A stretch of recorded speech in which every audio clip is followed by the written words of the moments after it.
Oh,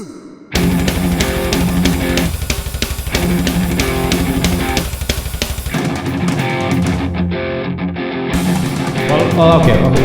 Yeah. Okay, just one bear. Just one bear.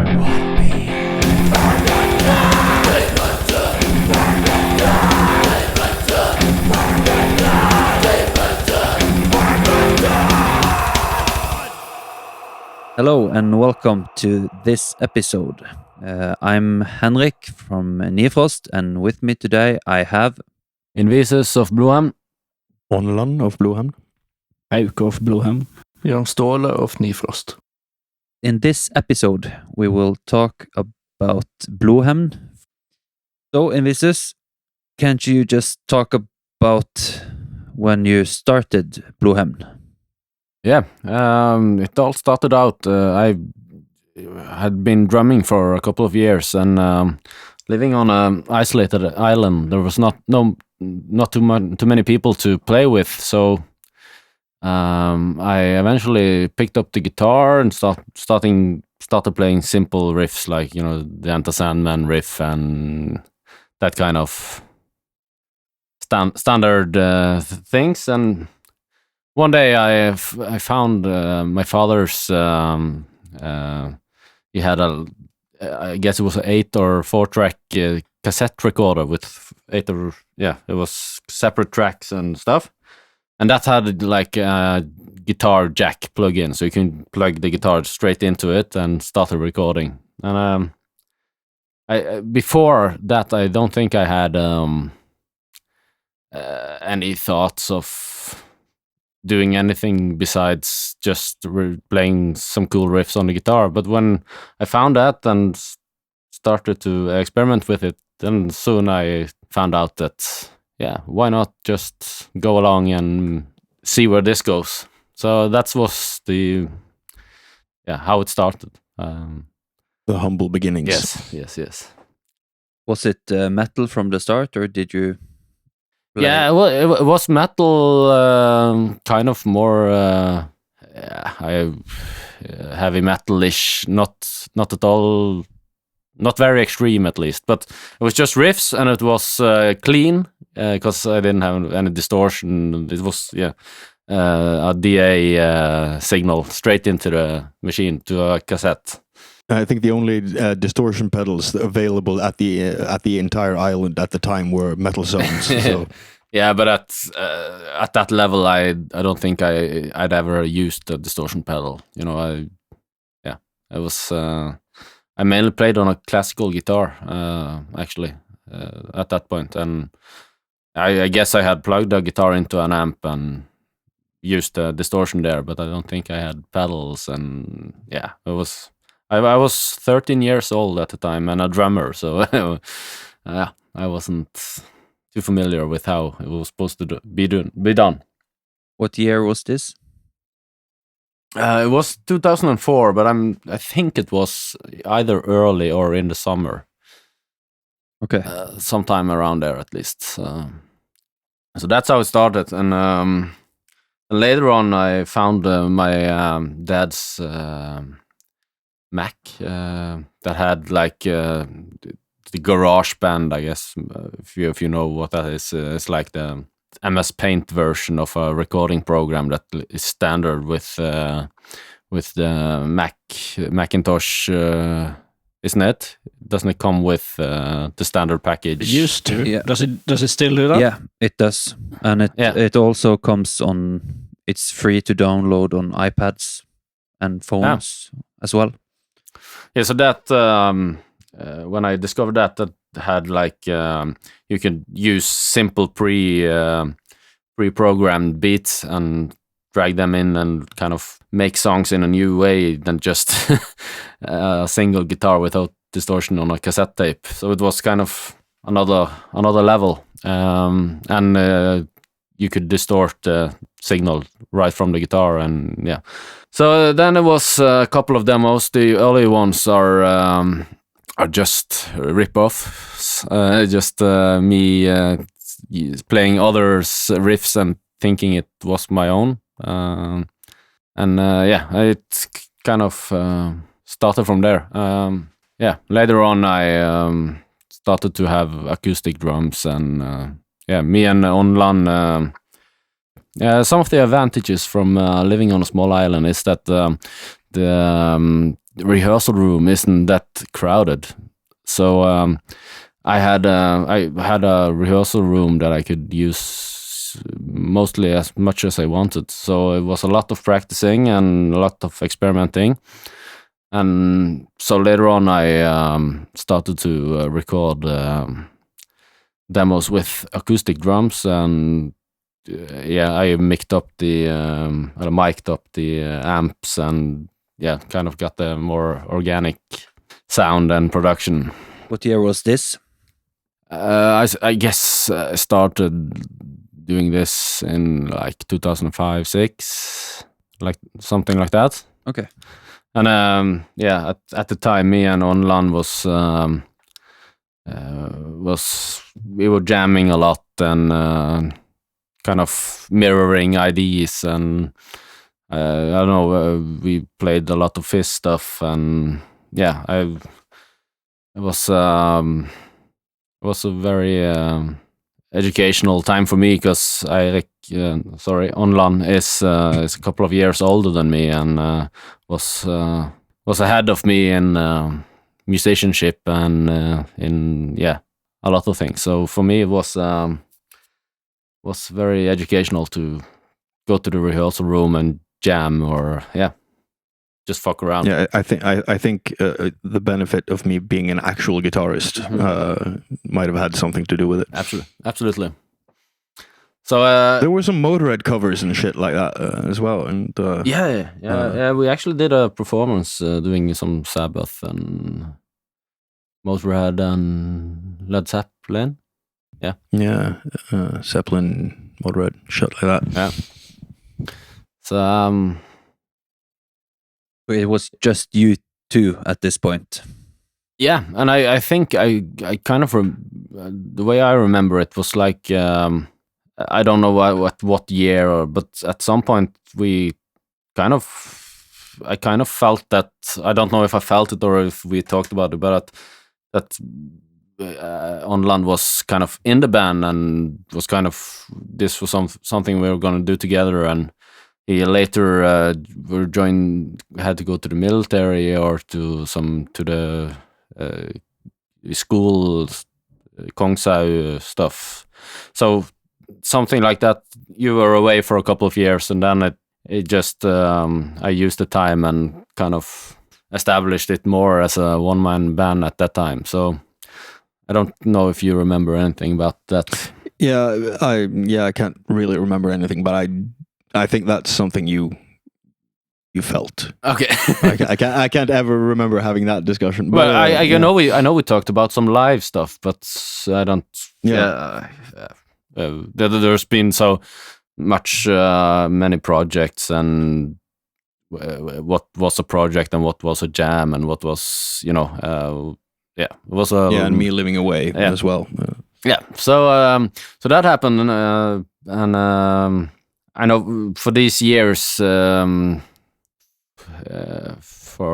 like 2005 to 6, 7, I made like simple songs, not simple, but single tracks, and released them on these there's some websites, Norwegian websites, that you can upload your demos to and kind of get feedback and spread them. And Urørt, and there was actually one kind of spin-off site that was Uhørt. I remember there was a shitload of metal stuff on Urørt, and all the pop stuff was all that was ever played on the radio.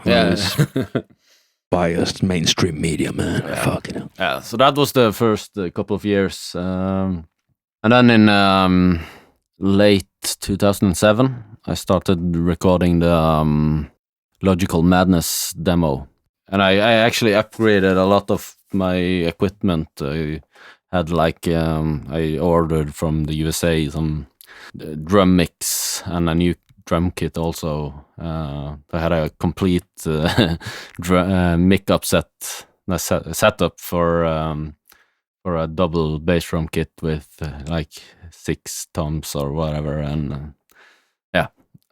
So tried to pick it up a notch, but I don't know. Is this available anywhere?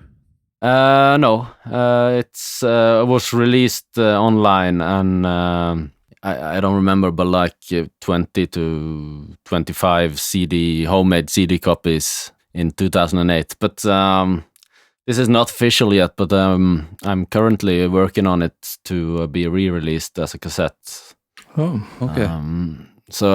Yeah, it's not good enough to have a proper release, but I think some of the diehards and It's a rare tracks kind of thing. yeah. And I'm gonna release it on cassette because I don't want it to be on torrent sites and stuff.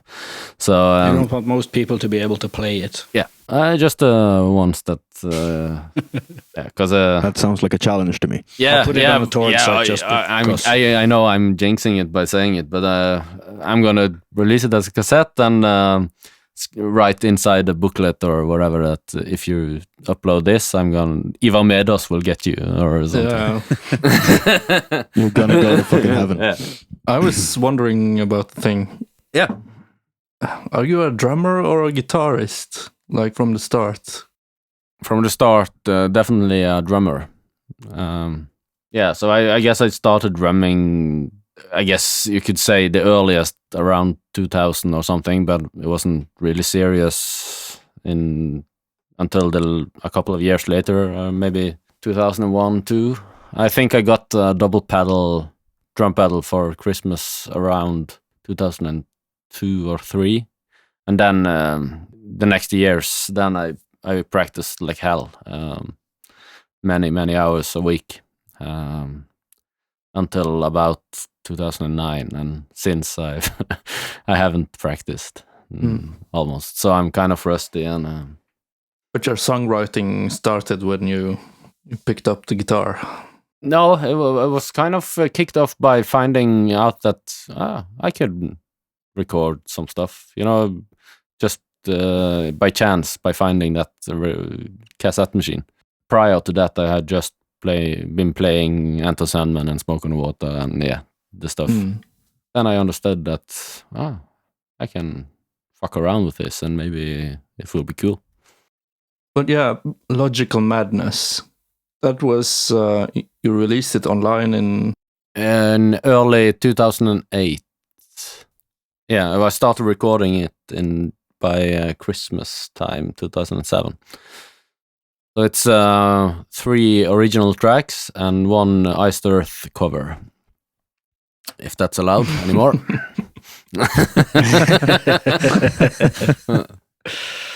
So I don't know if I can re-release it with an Iced Earth cover, but controversial. yeah. So that time there was more it was much more thrashy, more Metallica style. And were the lyrics in English? Yes, it was. And at this time you had moved from Feia?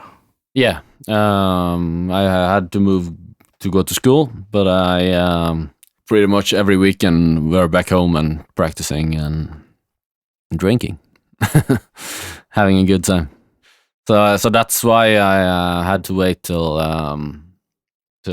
Christmas time to record it, because I couldn't do it. I did the recording at the community rehearsal room, so everybody was using it, and I couldn't have a proper recording setup and go do that every weekend because somebody would be fucking with the settings and the way I recorded the drums there is the best was the best way I knew back then. But I had like I said, I had 1 mic for every tom and 2 overheads and 2 bass drums, but everything was cabled to the PA mixer, and so you had to kind of find the levels there, and I had a tape out to the computer, so you couldn't couldn't adjust the volume of the separate tracks after we had recorded. It was just one track out. All the drums were on one track. Yes. Like a stereo. Yeah, stereo mix. Yeah. Please discuss how horrible this is with someone 50 years older than you. Yeah. I discovered that I had recording files from those sessions still, as we were talking about the re-release stuff, and it's a very interesting way I did it. It's like every guitar has its own track, and it's not put together like and removed. When you're not playing, I haven't removed the sounds of the guitar. Yeah, so it's really primitive and but it sounds fairly good for a 16-year-old finding his way, I think. When did you start playing live? Was that a long time after, or was... It was, because I guess I moved from Knarvik, which is like a half an hour drive from Bergen, to Bergen the year after, or the summer after I released Logical Madness. Then, I don't remember exactly this, but I think how maybe it does, but we started at least playing in a trash band together after a while, and that was kind of a cool thing. The way I remember it was there was some cool songs and some cool stuff going on there. Some really good riffs. Yeah, the one song at least.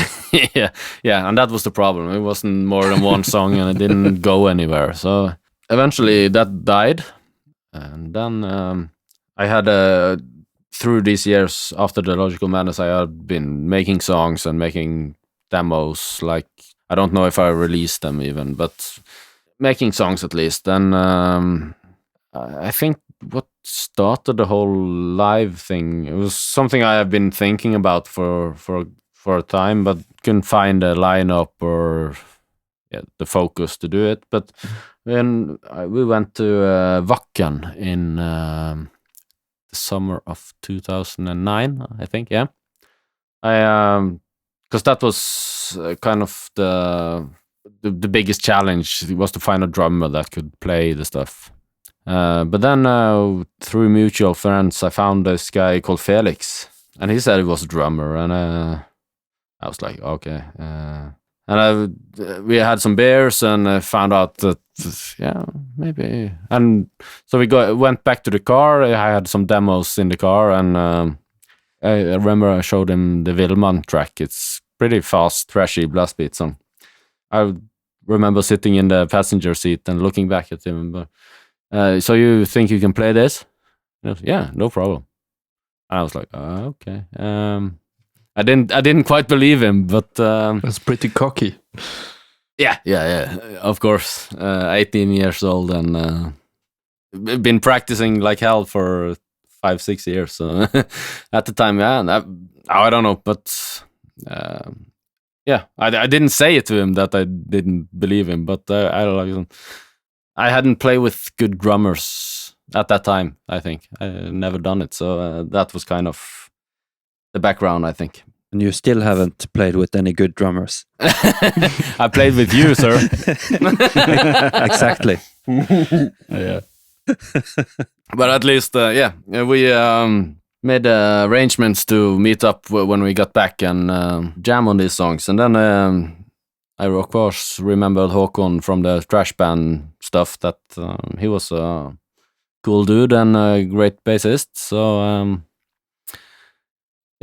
he got involved then, I think. Wasn't it like that? Yeah, somewhere around the summer of 2009, I think. Yeah. And when did Ånneland come back in the picture? It was quite some years after. Okay, so you started playing live 2014 when I joined. Yeah. Oh, okay. Yeah, so at the time we had, I don't remember, were you living in Bergen at the time, Ånneland? Or Yes. Okay. I don't remember why or how or how that was, but at least there was a guy called Leif or Skrømt, I think his artist name was, that did the guitars the first years. Okay. Live guitars. And then you also played live guitars? Once on One song. on a small passage on one song. It's not Huzzah. it wasn't even the whole song. Yeah, that's true. So, So then it was just one guitarist in the start? yeah. Yeah. Mm. For the most part. And I remember he said that because I after a while I talked about having a guitar, one more guitarist, and so if there's going to be one more, I'm going to quit because this, And he had a point though, because at that time it was very simple riffing stuff because. There was one riff, there were layered guitars. Yeah. So it would be thicker, but it would be messier also, if we had. Since there were no solos, there weren't really any point in having a. No, it's just like those those markings, kind of hang notes things. Yeah. But where were we? Getting to Brenn alle bruer-ish, I think. Mm. So around the time when Hauk joined, then I was doing demos for what eventually became Brenn alle bruer, and we did a couple of gigs before the recording of that EP. 2 gigs, I believe, at least. I can't remember how many, but yeah. And then eventually ended up recording the EP or mini album, as I was very. It wasn't an EP. No, it was very important to me at the time. This is not an EP. This is a mini album. I don't know why. I don't remember why. But What's the difference? I don't really know because. But I remember I was always pissed when I read. He never had a reason for it. So. No, I read the reviews and it was called an EP. But not the fucking. So, I don't know. I think it was because I wanted to release an album, but I didn't have the time to do it, or I don't fucking know. Yeah, so that was recorded in the summer of 2010 in Conclave. How do you actually pronounce that in English? I always would say conclave, but I don't know. Yeah, but that kind of sounds Norwegian too, so I just go all the way Norwegian and say conclave. Isn't it also called and earshot? Yeah, but that I can pronounce. Yeah. so you don't have to say it. Yeah. So I should just say an Airshot Studios. Yeah. In a Norwegian pronunciation. Yeah. Well, yeah. Okay, so you did that with Bjørnar? Yeah. Okay. It was kind of fast. I'm very inexperienced, as I talked about earlier. My experience with recording was just myself in a community rehearsal room, finding my way. So I had no experience with it. So going to the studio with what to me seemed like pro people, or they were pro people, I think, was very scary at the time. And also knowing that I had to do all the instruments and vocals and scary stuff. But worked out. Did you record everything there or just the drums? No, everything. And then you stood in the room with the amplifier and played guitars? No, and stuff? no, you have. I don't know if you've been in the studio No, there, but it's a recording room in the middle, and you have a operator room on each side, two rooms. So the amps are in the recording room, and you are sitting in one of the mixing operator rooms. operator rooms or whatever, all your effects and mixers and stuff like that is in the control room. Yeah. Control room. Yeah, is so the, basically only the cabinet is in the recording room. yes.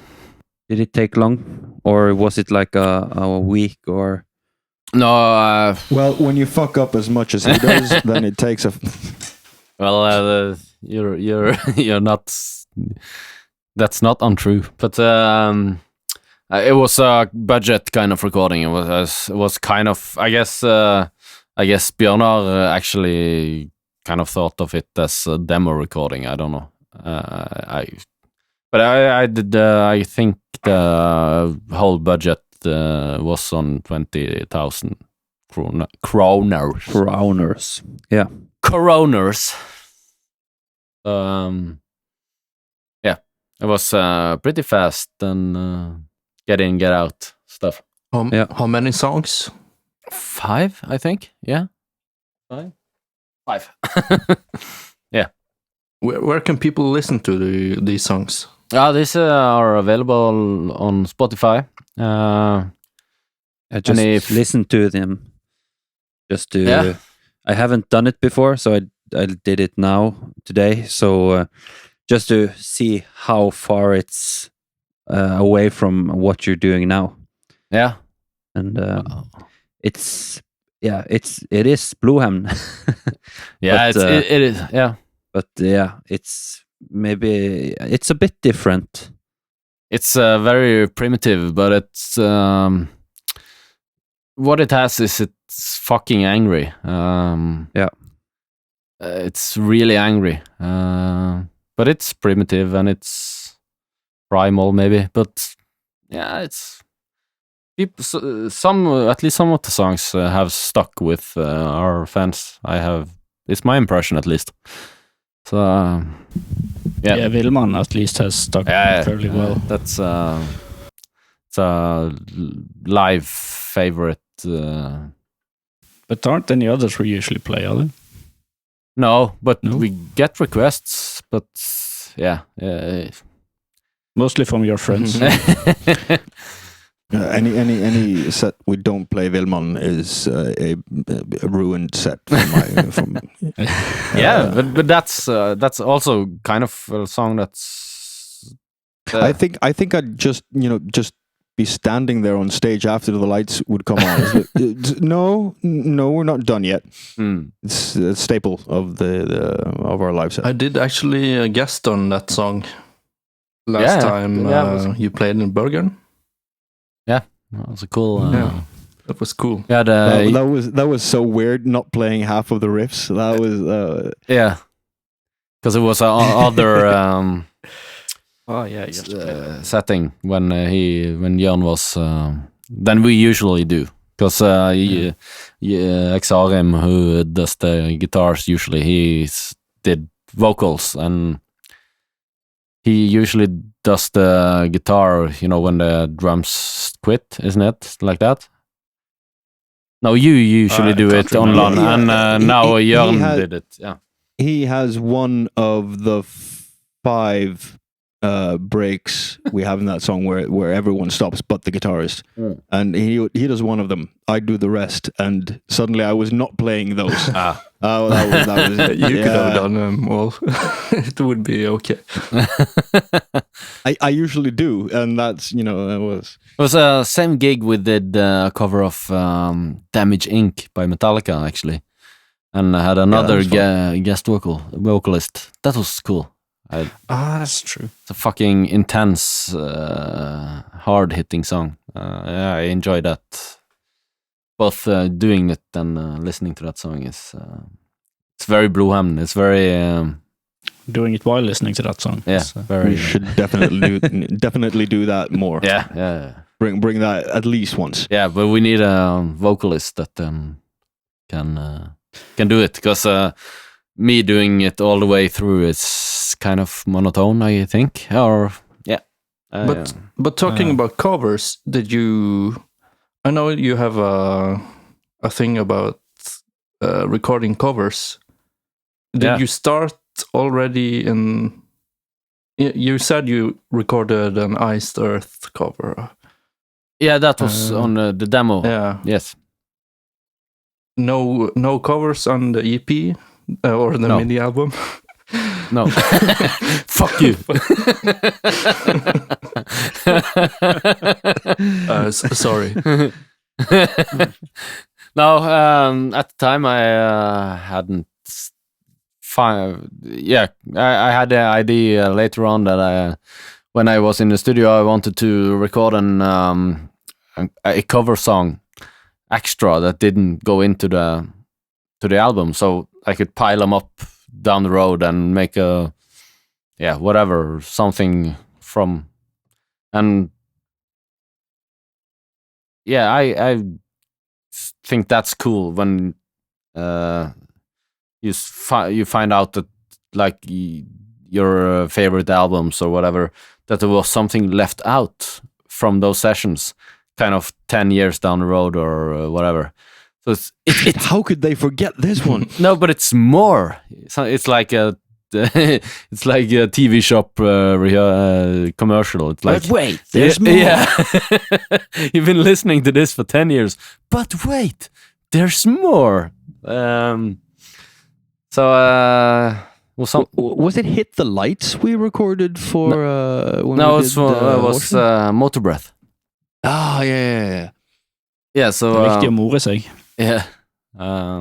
So I've done a cover for every full-length album.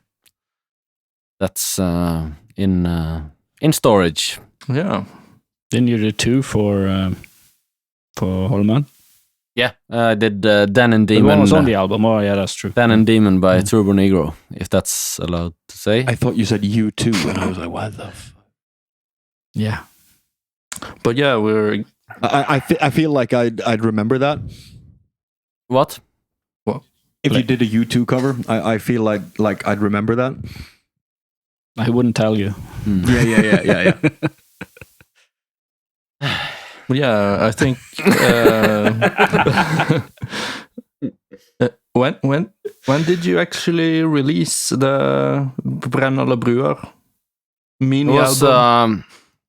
yeah, thank you. It was released. I think it was recorded in like June and released in July or something. It was kind of quick. Wow. I ordered 200 CD copies from, I think it was something called the in norsk demofabrikken.no or something. It was kind of cheap, shitty printing, and had 200 hand numbered copies. So I sat down and wrote sloppy numbers on all of them and released. All of them sold out? Yeah, but it took some time. I have to be honest about that, but yeah.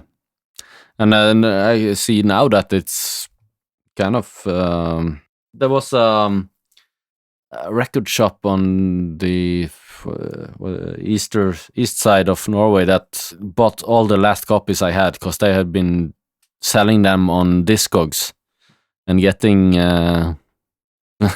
some nice money for them there, because not everybody goes into the Blodhemn web shop and finds them there. So at Discogs they sell at a okay price, I figured. So that's kind of cool too. Yeah, the old stuff. The old folks. What happened after this then? Yeah, then Was it a lot of gigs after the Brenn alle bruer? yeah, it kind of caught fire. Then we uploaded that mini album to the Urørt is demo submission kind of thing, where you get feedback and yeah, it's also administered or whatever by the government. Norwegian NRK. Yeah, NRK, which yeah. is Eirik. Norsk Rikskringkasting. It's like BBC Which or something. yeah, like BBC, like they have like TV, radio, blah blah blah blah blah. It's like TV2 only without commercials. With NRK and a BBC. Anarchy in the UK. Yeah. Anarchy in the big black what firm? I always imagine that when they're reporting live from London and stuff, that they should be saying anarchy in the UK. But yeah, it got some attention there on that. It was P3, was a radio channel. They played the title track "Brennal Bruer" on radio. I remember sometimes a couple of times, and we got a gig on Bylarm in 2011. Yeah, that's... Which was kind of I don't know, like I guess you can call it like a showcase festival. yeah, absolutely. So all the promising bands from and artists from the whole country was invited to go to Oslo and do some live appearances to impress label folks and stuff. And I remember we we played the main stage on Rockefeller. It was yeah, it was, I guess it was like maybe 100 people or something, 200, in a fairly large venue when we started. But after the first half of the song, it was kind of 50 people left, or so Remember, that's the best stage sound we've ever had. best monitor I think. sound. Yeah. Yeah, it was cool to play there, just to have a bucket list, but it was kind of depressing. It was also I guess in like the late afternoon, like 5 o'clock. It was too early. Yeah. But yeah. That was the end of part 1 of the story about Blodhemn. If you want more, be sure to subscribe and follow us. Thanks for listening.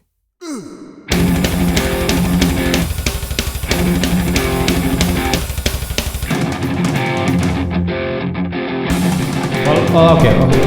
Yeah. Okay, just one bear. Just one bear.